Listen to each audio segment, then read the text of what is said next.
พระอนาคามีระดับนี้ยังไม่อาจละอ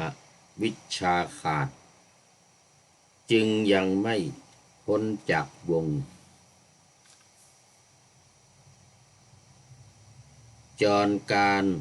เกิดแต่การเกิดของท่านไม่หมุนโค้งกลับมาเกิดในวงมนุษย์และเทวดาอันเป็นกามธาตุยังไม่ขาดจากกามาจะเกิดชั้นสุทธาวาดพรหมวาดพรหมวิภวะตัณหา5 ชั้นบนอันเป็นแดนใกล้ต่อนิพพานหนอแม้จะพ้นจากสังโยชน์เบื้องต้น5 ประการแล้วก็ตามถึงแม้จะมีจิตคิดจะบรรลุทุกยามมันก็ยังจะทำให้จิตมีทุกข์ร่ำไปถึงจะเป็นทุกข์น้อยแม้นิดหน่อยมันก็ไม่เป็นสิ่งที่น่าใคร่ของพระอนาคามีเพราะฉะนั้นจึงต้องทำลายผองอวิชช์นี้ให้ได้ไม่ให้มีความงี่เง่าเบาปัญญาขอถวายความนอบน้อมแด่พระรัตนตรัยมีพระพุทธเจ้าเป็นต้นขอถวายความเคารพพระมหาเถระพระเถรานุเถระเจ้าคณะพระสังฆาธิการทั่วโลกมีพระเดชพระคุณพระธรรมเสนาบดีรองเจ้าคณะภาค7วัดพระธาตุดอยสุเทพเป็นต้นและขออำนวยพรแด่ท่านผู้ฟังท่านผู้ชมสาธุชนพุทธบริษัททั้งหลายวันนี้รายการนาวาวังทองของวัดพระธาตุดอยสุเทพออกอากาศทางสถานีวิทยุพระพุทธศาสนาแห่งชาติและจริยธรรมหรือชพจชาติและจริยธรรม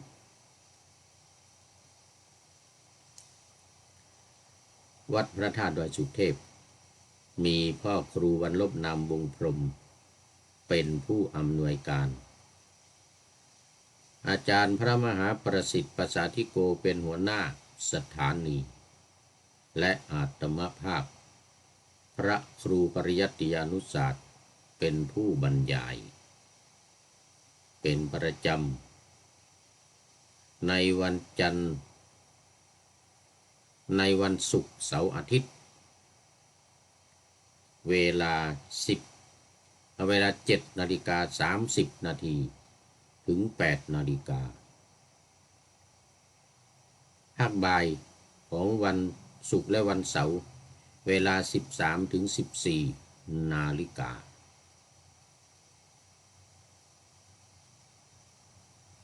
สำหรับที่สถานีวิทยุเพื่อการศึกษาพระพุทธศาสนาและวัฒนธรรมสสวของวัดฝายหินตำบลสุเทพอำเภอเมืองเชียงใหม่มีท่านพระครูสมุวิสุวัตวรกิจโจเจ้าอาวาสวัดฝายหินเป็นผู้อำนวยการออกอากาศวันพุธวันศุกร์เสาร์อาทิตย์4 วันวันพุธเวลา17 ถึง 18 นาฬิกาวันศุกร์และวันเสาร์ ออกเวลา 14-15 นาฬิกาวันอาทิตย์เวลา 15-16 นาฬิกาในก็ขอขอบคุณท่านผู้อำนวยการทุกๆสถานีสำหรับวันนี้ก็บันทึกเสียงล่วงหน้ามาจากวัดพระธาตุดอยสุเทพเยอรมันเหมือนเดิมเพราะว่าขณะนี้ยังอยู่ที่วัดพระธาตุดอยสุเทพเยอรมนี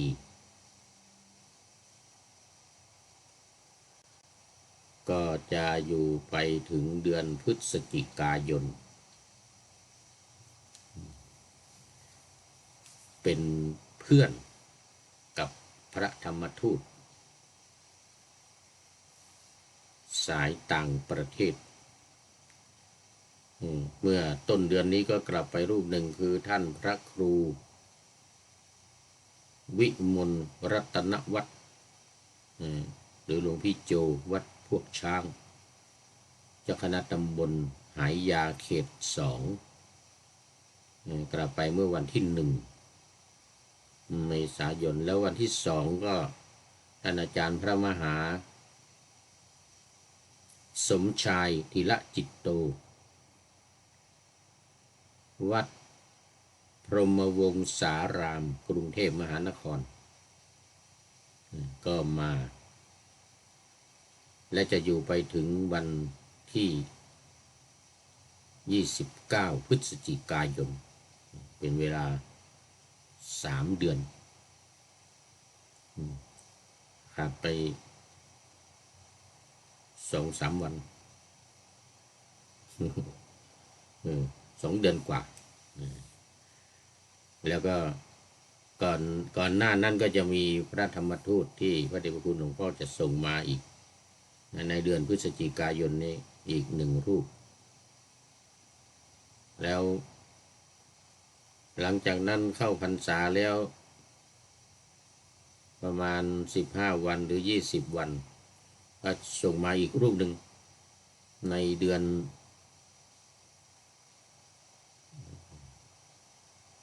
กันยายนประมาณในเดือนเดียวกันสิงหาประมาณเดือนสิงหาคมประมาณเดือนสิงหาคมมาเข้าพรรษาหลังพรรษาที่2เพื่อที่จะอยู่รับกฐินในเดือนตุลาคมออกพรรษาหลังจากออกพรรษาให้อยู่ได้ถึงเดือนตุลาคมให้มีวีซ่า3 เดือนสำหรับตอนนี้ก็มีผู้พูดกับท่านอาจารย์พระมหาสมชายธีระจิตโตในวันพรุ่งนี้ก็จะไป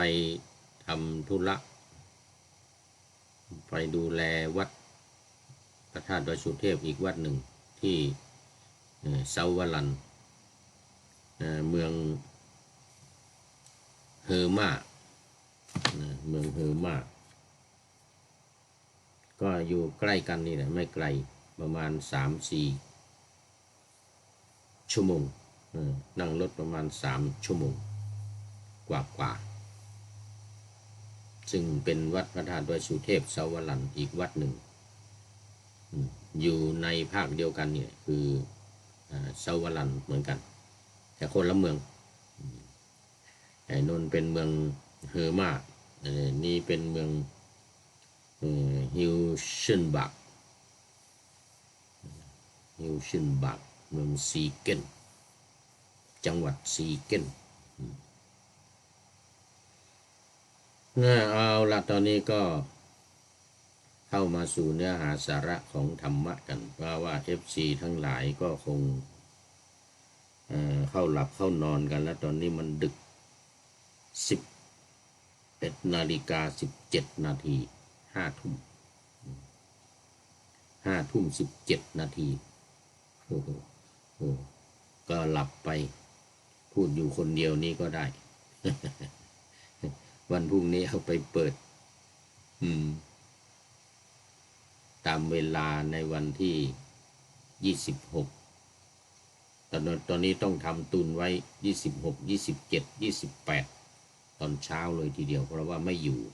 วันที่26 27ไม่ได้อยู่จะไปวันที่27ก็จะไปร่วมงานมหากฐินที่วัดพุทธปิยวรารามพุทธปิยวรารามยังมีมาอยู่คุณโยมพนมเคารพรักยังไม่นอนนะ สาธุสาธุนอนไม่หลับครับมันร้อนโอ้ทำยังไงนี่นะมันร้อนต้องเอาน้ำแข็งปกหัวนะ น้ำแข็งปกหัวแต่ก็ไม่ดีอีกต้องรักษาสุขภาพ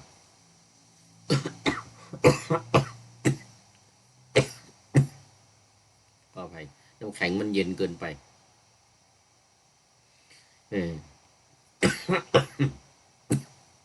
เหมือนที่นี่ตัวนี้เย็นลงแล้ว8 องศาเดี๋ยวคืน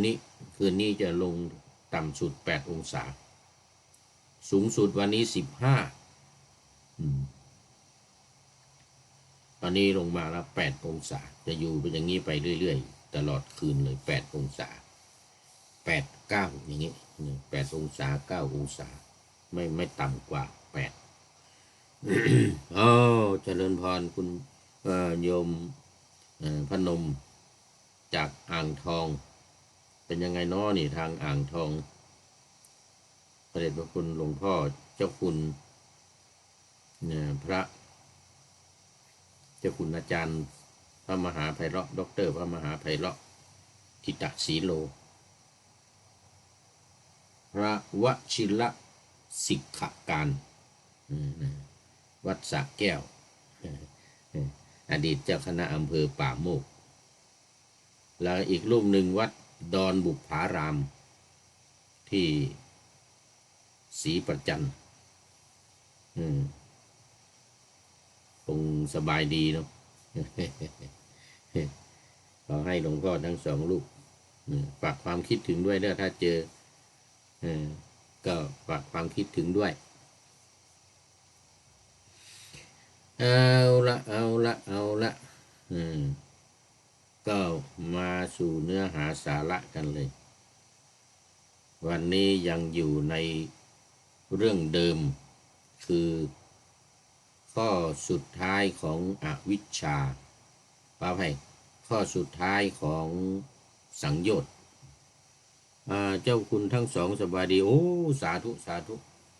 ดีใจที่พระเดชพระคุณทั้ง2 รูปสบายดีเดี๋ยวกลับไปก่อนปีหน้ากลับไปจะไปถวายมุทิตาสักการะถวายมุทิตาสักการะเหมือนปีที่แล้วก็ออกพรรษาแล้วก็ไปทำวัดหน่อยสักการะมุทิตาสักการะออกพรรษาเข้าพรรษาออกพรรษาปีหน้าออกพรรษาปีนี้แหละปลายปีนี้แต่มันกลับไปมันก็เดือนพฤศจิกาก็จะหมดปีก็ไม่แน่ปลายปีในช่วงเดือนธันวาอาจจะไปเยี่ยมเด้อไปเยี่ยมโยมพนมไปเยี่ยมหลวงพ่อวัดสระแก้ววัดดอนบุพารามเอาละมาวันนี้ก็ปะหน้าธรรมาสไว้ยังอยู่ในเรื่องเดิมสังโยชน์ข้อสุดท้ายคือข้อที่10อวิชชาดังได้ปะหน้าธรรมาสไว้ว่าพระอนาคามีระดับนี้ยังไม่อาจละอวิชชาขาดจึงยังไม่พ้นจากวงในวงจรการเกิดแ แต่การเกิดของท่านไม่หมุนโค้งกลับมาเกิดในวงมนุษย์และเทวดาอันเป็นกามธาตุยังไม่ขาดจากกามาจะเกิดชั้นสุทธาวาสพรหมวิภวะตัณหา5 ชั้นบนอันเป็นแดนใกล้ต่อนิพพานหนอแม้จะพ้นจากสังโยชน์เบื้องต้น5 ประการแล้วก็ตามถึงแม้จะมีจิตคิดจะบรรลุทุกยามมันก็ยังจะทำให้จิตมีทุกข์ร่ำไปถึงจะเป็นทุกข์น้อยแม้นิดหน่อยมันก็ไม่เป็นสิ่งที่น่าใคร่ของพระอนาคามีเพราะฉะนั้นจึงต้องทำลายผองอวิชช์นี้ให้ได้ไม่ให้มีความงี่เง่าเบาปัญญาความงี่เง่าเบาปัญญาอวิชชาก็แปลว่าไม่รู้ก็คือความโง่ความโง่ความไม่รู้เบาปัญญาความงี่เง่าอวิชชานี่นะไม่รู้ในอริยสัจสี่คือไม่รู้ในสาเหตุ8 ประการมีอยู่8 อย่างที่ว่าไปแล้วเมื่อครั้งที่ผ่านมาไม่รู้8 อย่างสุดท้ายมีปฏิจจสมุปบาทด้วยซึ่งเป็นหัวใจสำคัญมากความไม่รู้8 อย่างนี้ถามว่าใครเป็นผู้ไม่รู้ใครเป็นผู้ไม่รู้ตอบว่าเราเป็นผู้ไม่รู้อย่างไรตอบว่าไม่รู้ว่ามีตัวเราไหมในอดีตและมีตัวเราไหมในอนาคตและปัจจุบันนี้มีตัวเราจริงไหมไม่รู้ว่าทุกข์ติดอยู่กับตัวเราเหตุให้เกิดทุกข์คือความมีตัวเรามีตัวมีตนความดับทุกข์ได้เพราะไม่มีตัวเราการกำจัดทุกข์ได้ต้องกำจัดตัวเราไม่รู้ว่าเพราะอาศัยเหตุปัจจัยหลายๆอย่างปรุงแต่งกันขึ้นมาจึงมีตัวเรานี่คือสาเหตุที่สำคัญเพราะว่าถ้ายังยึดยังถือในตัวเราอยู่ซึ่งเป็นข้อที่1ของสังโยชน์นะสังโยชน์10 ประการในข้อที่1ก็คือสักกายทิฏฐิการยึดการถือว่ามีตัวมีตนยึดถือว่าเป็นของเรานั่นก็เป็นของเรานี่ก็เป็นของเราคุณพ่อก็เป็นของเราแม่ก็เป็นแม่เราลูกก็เป็นลูกเราเมียก็เป็นเมียเราผัวก็เป็นผัวเราอย่างเงี้ยยังยึดมั่นถือมั่นยังยึดกันอยู่ว่าโน้เป็นเราเป็นของเรานี่ก็เรียกว่าไม่รู้ความจริงและความจริงมันไม่ใช่ตัวเราไม่ใช่ของเราเราไม่ใช่นั่นไม่ใช่ของเราลูกเมียพ่อแม่พี่น้องญาติสนิทมิตรสหายปู่ป้าตาน้าอาตายายไม่ใช่ทั้งนั้นแต่ละคนนี่ก็มาชุมนุมกันมาประชุมกันแม้ในธาตุในตัวเราเนี่ยธาตุดินธาตุน้ำธาตุไฟธาตุลมอากาศและวิญญาณเนี่ยก็มารวมกันอยู่ที่นี่แล้วสมมุติขึ้นว่าเป็นตัวเป็นตนเป็นเราเป็นเขาประการสมมุติเนี่ยเรามันติดเรื่องสมมุตินี่เองเรามันติดเรื่องสมมุติคือเขาสมมุติเพียงให้รู้เท่านั้นชั่วคราวเท่านั้นเองสมมุติขึ้นชั่วคราวสำหรับที่ว่ามาก็คือเรื่องของพระอนาคามีใน หนังสืออริยสัจภาวนาของท่านเจ้าคุณอาจารย์ต้นนี่ก็บอกไว้ว่าพระอ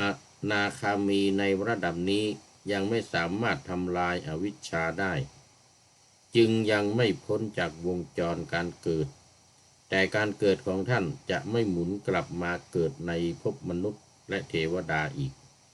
เพราะว่าเป็นกามธาตุธาตุที่ยังมีกามอยู่รูปเสียงกลิ่นรสโผฏฐัพพะกามคุณทั้งหลายกามคุณทั้งหลายยังมีอยู่แม้เป็นเทวดาก็ตามชั้นต่ำๆนะชั้นต่ำจากสุทธาวาสลงมาเทวดา16ชั้นเนี่ยตั้งแต่ชั้น11ลงมาถึงชั้นที่1เนี่ย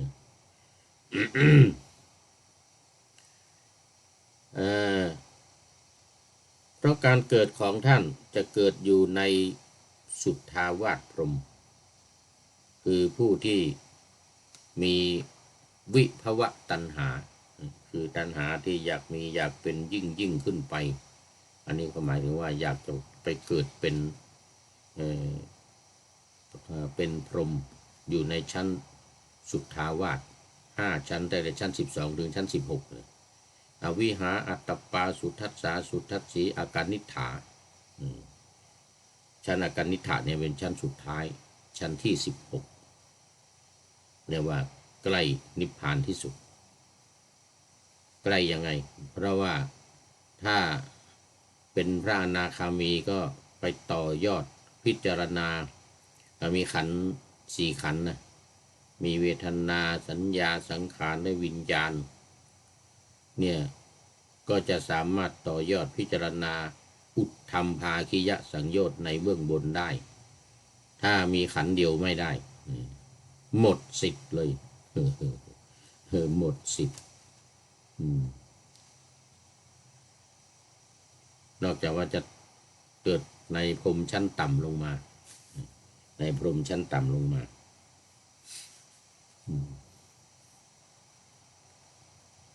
จากอากนิฐานนี้ก็ลงมาในชั้นสุทัสสีต่ำจากสุทัสสีลงมาก็สุทัสสาสุทัสสีอากนิฐาน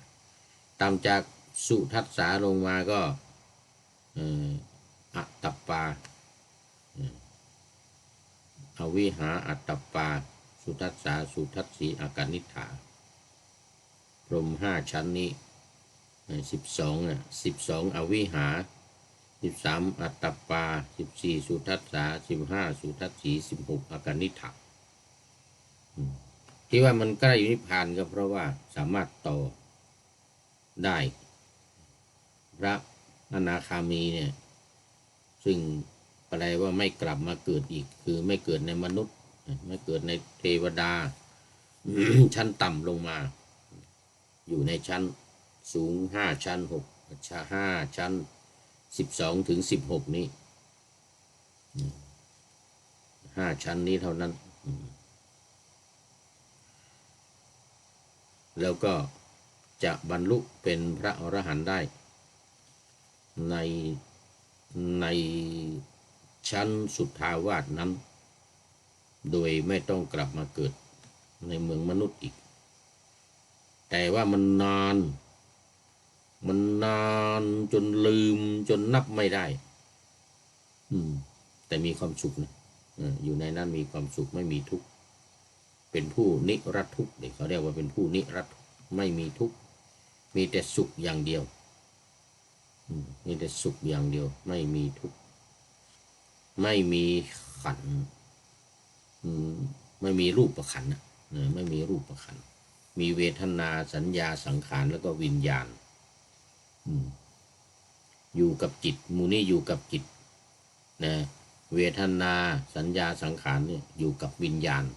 อยู่กับวิญญาณอยู่กับจิต ดังนั้นมันจึงมีความทุกข์อยู่นิดหน่อยนะมีความทุกข์อยู่นิดหน่อยไม่มาก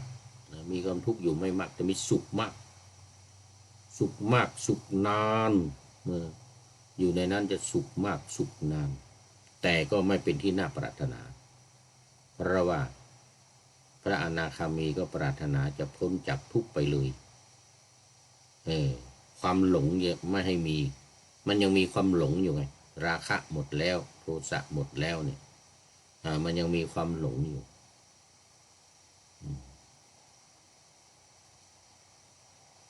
เพราะฉะนั้นจะต้องกำจัดอวิชชานี้ให้หมดไปกำจัดอวิชชานี้ให้หมดไปเหมือนกับที่ปะหน้าเอาไว้นี่ว่าไม่ขาดยังไม่พ้นจากวงจรการเกิดวงจรการเกิดคือเกิดในชั้นพรหมเกิดในชั้นพรหม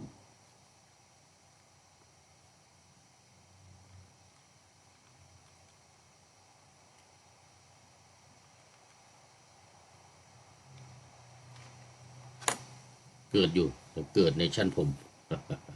ชั้นสุทธาวาส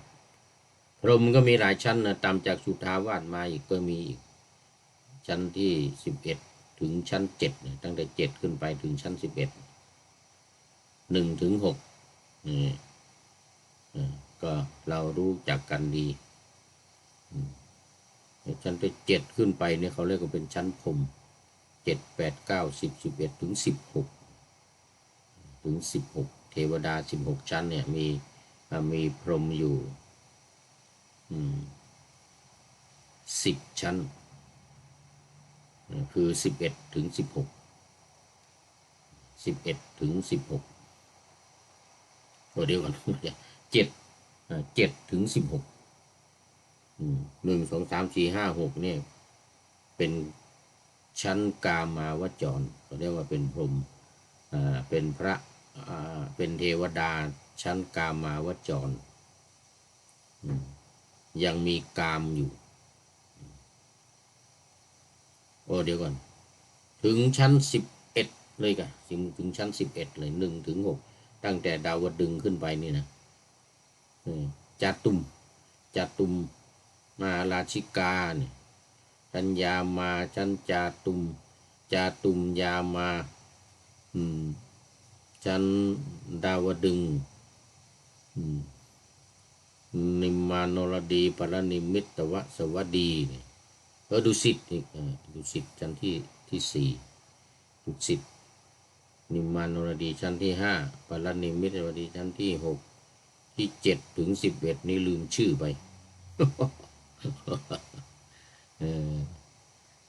ชั้นพรหมทั้งหลายเนี่ยนะชั้น7ถึง11จะไปจำได้ก็12ถึง16เพราะมันเป็นชั้นสุทธาวาส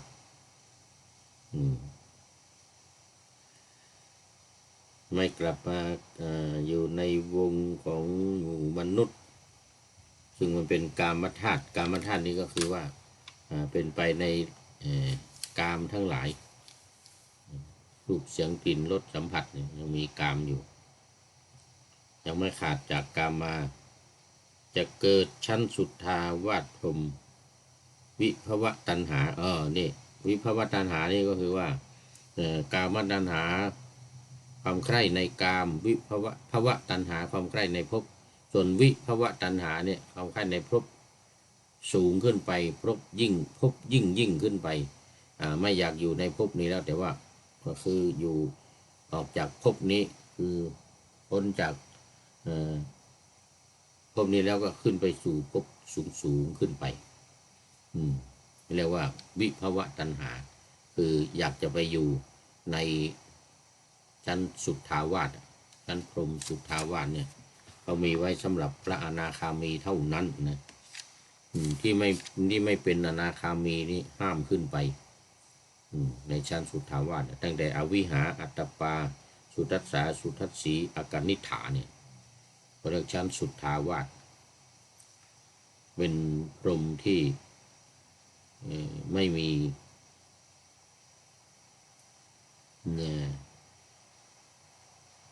เป็นอนาคามีสังโยชน์5ประการในเบื้องต้นสักกายทิฏฐิวิจิกิจฉา ศีลพัตตปรามาสกามราคะปฏิฆะ5 ข้อนี้หมดไม่มีเรียกว่าเป็นพระอนาคามีละสังโยชน์เบื้องต่ำ5 ข้อได้เราเรียกว่าโอรัมภาคิยะสังโยชน์ในเบื้องต่ำส่วนในเบื้องสูงเรียกว่าอุทธัมภาคิยะสังโยชน์ละเบื้องสูงได้อีกก็เป็นพระอรหันต์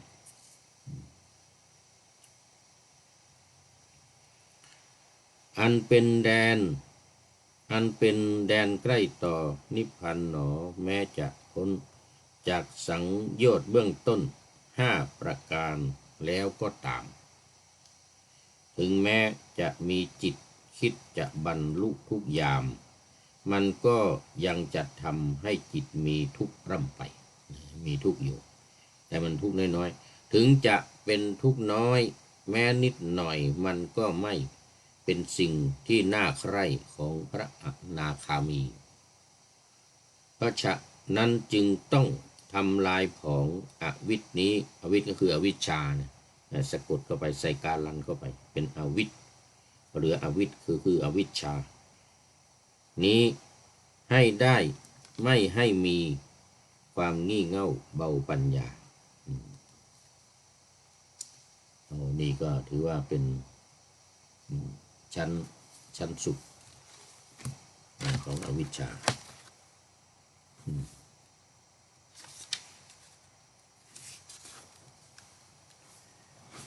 ถามว่าตัวเราเนี่ยมีจริงไหมตอบว่าตัวเราไม่มีจริงการที่เห็นว่ามีตัวเรานั้นเป็นความเห็นผิดของเราธรรมชาติของมนุษย์ไม่ชอบความไม่มีตัวตนเพราะเคยมีตนมาจนนับไม่ถ้วนแล้วความไม่ชอบการไม่มีตัวตนนี้แหละมนุษย์จึงแสวงหาความเป็นตัวตนโดยการยึดจิตขันธ์5อันละเอียดไว้เป็นตัวตนของตัวเองทุกข์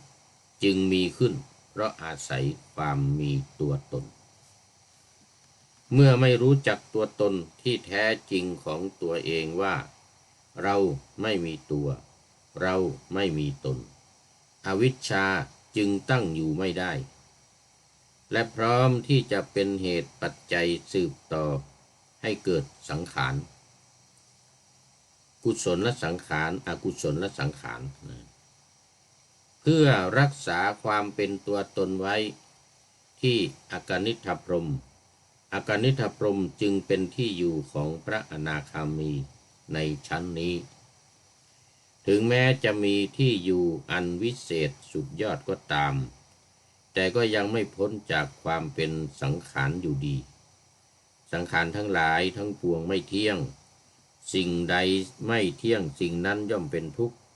สิ่งใดเป็นทุกข์สิ่งนั้นย่อมไม่ใช่ตัวตนอันแท้จริงสิ่งใดไม่ใช่ตัวตนอันแท้จริงสิ่งนั้นไม่ควรเห็นว่านั่นเราเป็นนั่นเป็นตัวเป็นตนของเราตัวตนของเราถูกสร้างมาจากสังขารเมื่อสังขารไม่เที่ยงแล้วเราจะเที่ยงได้อย่างไรเมื่อสังขารเป็นทุกข์แล้วเราจะสุขได้อย่างไรสังขารไม่ใช่ตัวตนอันแท้จริงเราจึงไม่มีตัวตนที่แท้จริงสังขารที่ว่าเนี่ยไม่ได้หมายถึงสังขารที่ปรุงแต่งเป็นตัวเป็นตนเป็นแข้งเป็นขานี่นะสังขารในขันธ์5เนี่ยมันคือสังขารเป็นนามมันหมายถึงปรุงจิตของเราเนี่ยเป็นกุศลและอกุศลเท่านั้นคือจิตเนี่ยมันทำให้มันคิดว่าโอ้เนี่ยเป็นกุศลนะที่เป็นอกุศลคิดไปในทางดีหรือคิดไปในทางไม่ดีนี่เรียกว่าการปรุงจิตหรืออเนนชาพิสังขารคือการเป็นกลางไม่ใช่บุญไม่ใช่อบุญนี่เรียกอเนนชาพิสังขาร ไม่ใช่กุศลไม่ใช่อกุศลเป็นกลางถ้าในพิธรรมจะเรียกว่าอัพยากฤิหรืออัพยากตะสันสกฤตขออภัยในสันสกฤตจะเรียกว่าอัพยากฤิในบาลีเรียกว่าอัพยากตะเรียกอัพยากตะ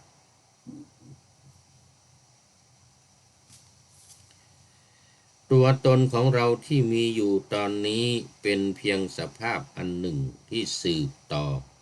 กันด้วยเหตุปัจจัยหลายๆอย่างจึงมีตัวตนขึ้นมาตัวตนที่ถูกประกอบกันขึ้นนั้นมีอยู่จริงแต่มีอยู่จริงเพื่อแตกสลายไม่ได้มีอยู่เพื่อความยั่งยืนไม่ได้มีอยู่เพื่อความเที่ยงแท้ถาวรเพราะไม่มีตัวตนใดๆเลยที่ยั่งยืนถาวรตัวตนทุกอย่างดำเนินไปสู่ความแตกสลายทั้งสิ้น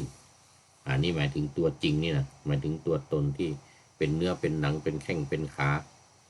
เป็นตีนเป็นมือเป็นหัวเป็นหูเป็นตาปากจมูกฟันนี่นะเพราะว่ามันประกอบขึ้นมาแล้วมันก็จะแตกสลายไปตามคำหมายตามความหมายของคำว่า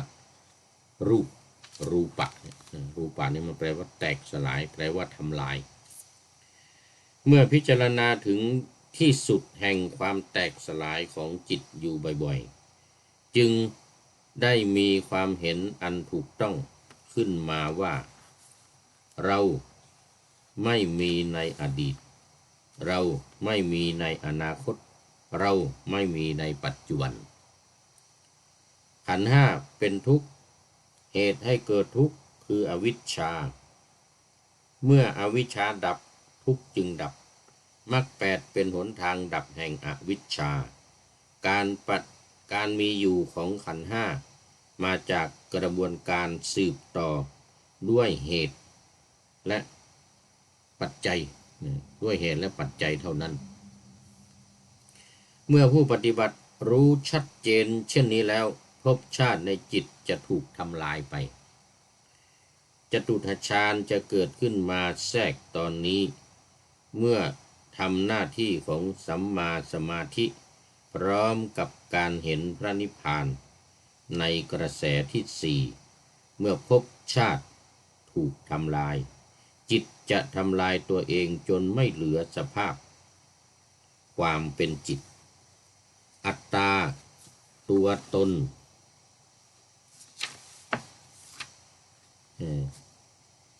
ขันธ์ห้าที่จิตยึดถือครอบครองไว้มาอย่างยาวนานก็จะถูกสลัดคืนโดยไม่เหลือเปรียบเสมือนเปลวไฟที่ดับสนิทจิตจึงหลุดพ้นจากขันธ์ห้าแล้วรวมตัวกันธรรมชาติที่ไม่มีการปรุงแต่งเขาเรียกว่าอสังคตธรรมเป็นธรรมชาติดั้งเดิมเป็นธรรมชาติที่สิ้นทุกข์เป็นธรรมชาติแห่งบรมสุขเป็นธรรมชาติที่บริสุทธิ์หมดจดโดยแท้ผู้ปฏิบัติที่ปฏิบัติถึงที่สุดจะเข้าใจในเรื่องนี้อริยสัจสี่เมื่อดำเนินมาถึงที่สุดแล้วตัวอริยสัจก็ดับลงไป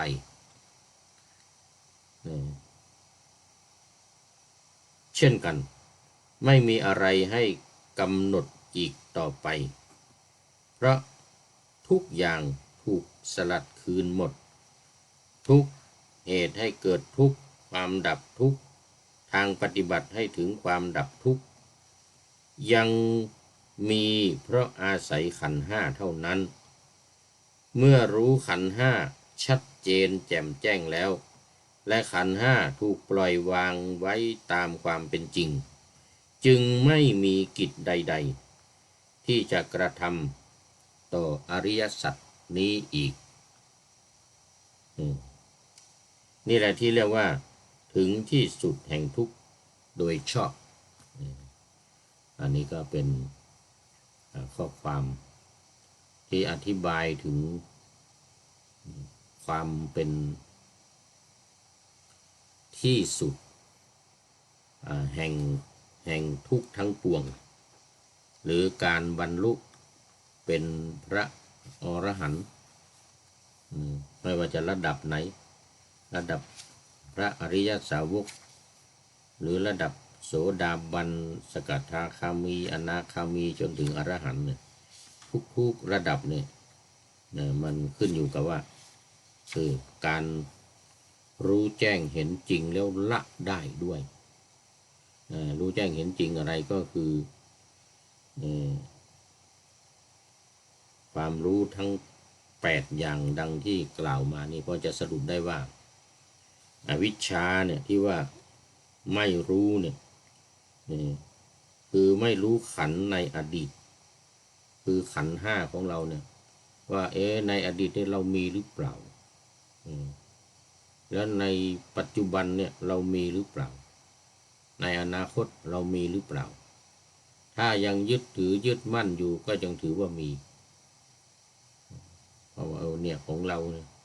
อันนี้ตัวเราเนี่ยคือยึดถือเอาขันธ์ทั้งห้าเนี่ยรูปเวทนาสัญญาสังขารวิญญาณเนี่ยตราบใดที่ยังยึดยังถืออยู่ตราบนั้นก็ถือว่ายังมีขันธ์ห้าอยู่ขันธ์ห้าที่ว่ามาเนี่ยไม่ว่าจะในอดีตในปัจจุบันหรือในอนาคตก็ตามถ้าหากว่าไม่ยึดมั่นถือมั่นไม่ยึดติดแล้วเนี่ยก็ย่อมจะไม่มีในอดีตเราก็ไม่มีในอนาคตเราก็จะไม่มีแม้ในปัจจุบันนี้ก็ไม่มีเพราะถือว่ามันเป็นเพียงสิ่งที่มารวมตัวกันอยู่มารวมกันอยู่ชั่วคราวดำเนินไปเพื่อความแตกสลายในที่สุดไม่วันนี้ก็วันหน้าไม่ช้าก็เร็วไม่เร็วก็ช้านี่เป็นตามการตามเวลาที่สำคัญคือที่พระพุทธองค์ตรัสไว้ว่าปัญจุปาทานักขันธาทุกขาความทุกข์เนี่ยมันเกิดขึ้นเพราะการยึดถือยึดมั่นในขันธ์ห้านี้เท่านั้นถ้าไม่มียึดถือไม่มียึดมั่นแล้วก็ไม่มีความทุกข์อย่างที่พระบาลีว่าสัพเพนาลังอภินิเวสายะคือสิ่งทั้งปวงไม่ควรยึดมั่นสัพเพนาลังอภินิเวสายะสิ่งทั้งปวงไม่ควรยึดมั่นเพราะอะไรเพราะถ้าไปยึดไปถือว่าเป็นตัวเป็นตนเป็นเราเป็นเขามันก็จะติดอยู่แค่นี้ไม่สามารถที่จะสลัดออกไปได้สลัดจิตของเราใจของเราความคิดของเราให้ออกจากความทุกข์นี้ไปได้เพราะว่ามันเป็นตัวทุกข์นี่เรื่องมันมันเป็นตัวทุกข์แล้วก็4 5 6 7เนี่ยก็คืออริยสัจสี่นะไม่รู้ทุกข์ไม่รู้เหตุให้เกิดทุกข์6ไม่รู้ความดับทุกข์และ7ไม่รู้ข้อปฏิบัติเพื่อที่จะให้เข้าถึงความดับทุกข์อันหมายถึงมรรคมีองค์8ประการนั่นเองสัมมาทิฏฐิเป็นต้นสัมมาสมาธิเป็นที่สุดนี่คือความไม่รู้และสุดท้ายข้อที่8ไม่รู้จักปฏิจจสมุปบาทธรรมอันอาศัยกันเกิดขึ้นอย่างที่พระพุทธเจ้าตรัสไว้ในพระไตรปิฎกนะว่าสิ่งทั้งปวงเนี่ยมีอวิชชาเนี่ยเป็นต้นเหตุทำให้มันเกิดเพราะความไม่รู้ความงี่เง่าเต่าตุนเนี่ยมันทำให้ต้องไปยึดติดไปลุ่มหลงไปมัวเมาอยู่ในกามคุณทั้ง5รูปเสียงกลิ่นรสสัมผัสสิ่งที่มาถูกต้องกายเราทางเนื้อทางหนังนี่แหละไปยึดติดอยู่ในสิ่งนี้มันจึงทำให้เกิดสังขาร ในในปฏิจจสมุปบาทก็คือเกิดสังขารยังไงก็เกิดตัวเกิดตนนี่ไงที่เรียกว่าสังขารเนี่ยเกิดตัวเกิดตนเกิดแล้วเกิด2 อย่างนะถ้าเกิดตัวเกิดตนมาแล้วนี่ถ้าไม่ยึดไม่ถือนี่ก็เรียกว่าไม่เกิดอีกนะมันจะไปเกิดในข้อ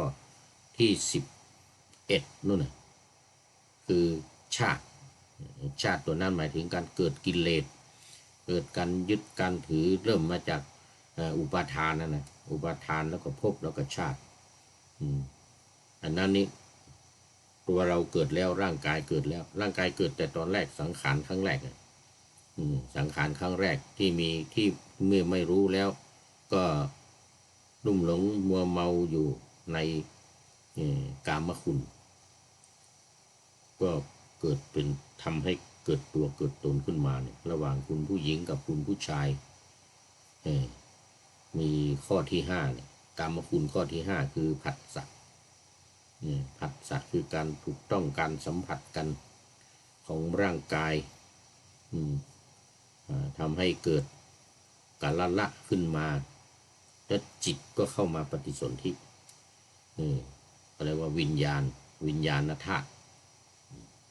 วิญญาณธาตุก็เข้ามาปฏิสนธิอยู่ในสังขารของเราเนี่ยที่หัวใจเล็กๆที่อยู่ในหน้าอกเนี่ยจิตก็จะเข้ามาปฏิสนธิอยู่ตรงนั้นเขาเรียกว่าเป็นอาลัยเป็นที่อยู่ของจิตของเราเนี่ยถ้าเราเห็นรูปนะที่เขาทำหัวใจออกมาเนี่ยจะเหมือนกับผลมะม่วงเนี่ยใช่ไหมเหมือนกับผลมะม่วงแต่ข้างบนมันจะแหว่งนิดหน่อยอย่างเงี้ยอันนั้นมันเป็นที่อยู่ของจิต เป็นที่อยู่ของจิตจิตมาอาศัยอยู่ที่หัวใจนี่นะ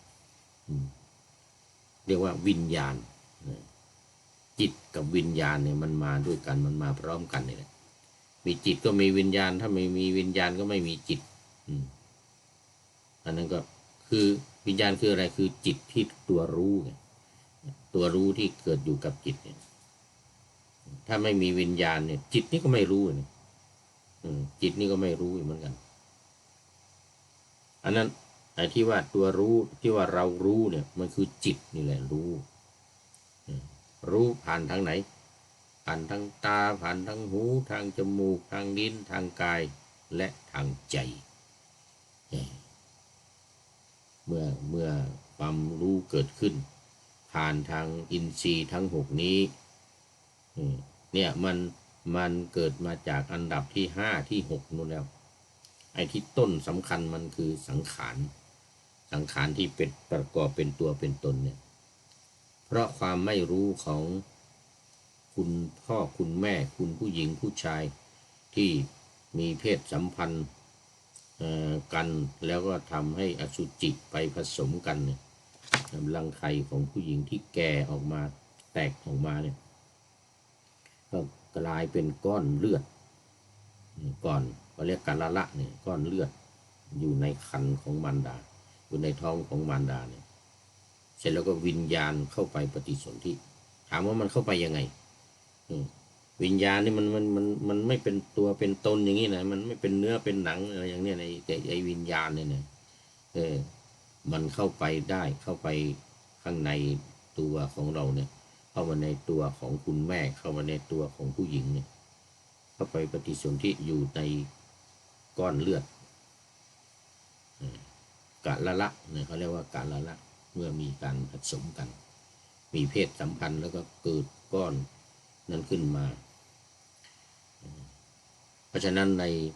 ในเวลาผสมพันธุ์ในเวลาที่จะให้มันเป็นก้อนผสมพันธุ์เนี่ยนะเขาจึงมีสูตรที่ว่าก้อนเลือดของแม่ของผู้หญิงในรังไข่เนี่ยสุกก่อนสุกงอมแล้วก็แตกออกมาอันนั้นน่ะเข้าไปผสมตอนนั้นมันจึงจะเป็นตัวเป็นตนจึงจะเป็นก้อนกะละแล้วมีวิญญาณเข้าไปปฏิสนธิท ที่เรียกว่ามันดีไม่ดีวิญญาณดีวิญญาณไม่ดีวิญญาณมาจากสวรรค์วิญญาณมาจากนรกบางทีพ้นจากนรกมาใหม่ๆก็มาปฏิสนธินะมันยังไม่มันยังเป็นวิญญาณที่ไม่ดีมันเพิ่ง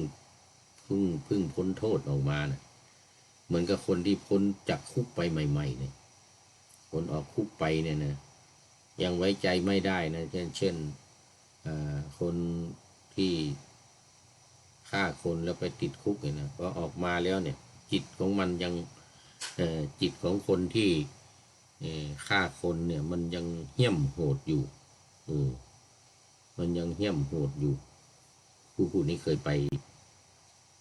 อบรมนะไปอบรมนักโทษขั้นสุดท้ายเขาใกล้จะออกขั้นอื่นเขายังไม่ให้มาอบรมทำสมาธิ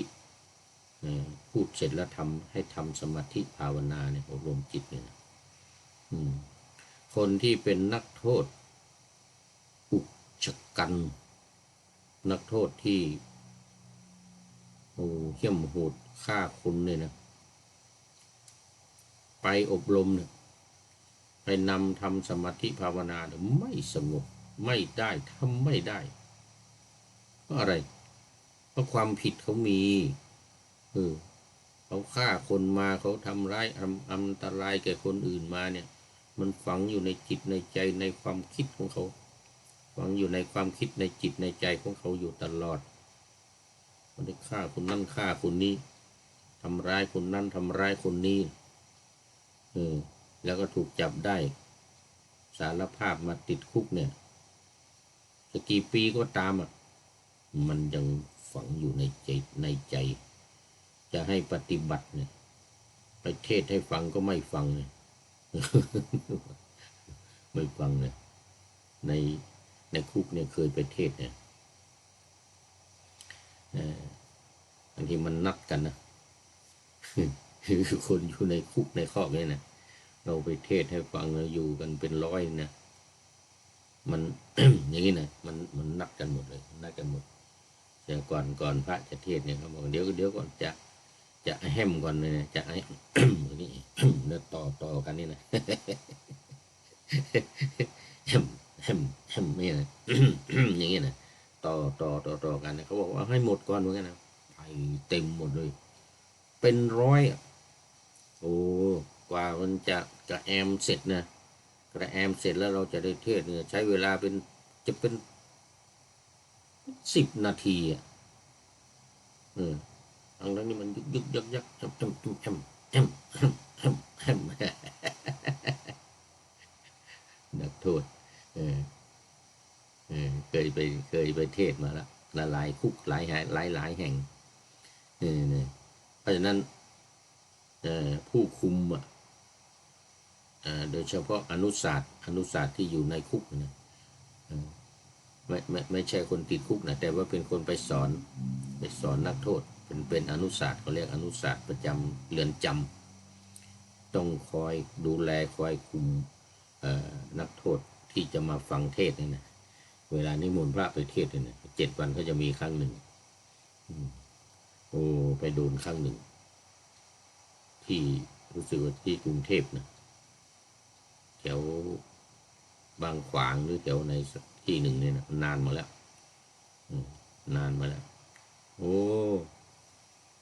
ตอนนั้นเรียนอยู่ที่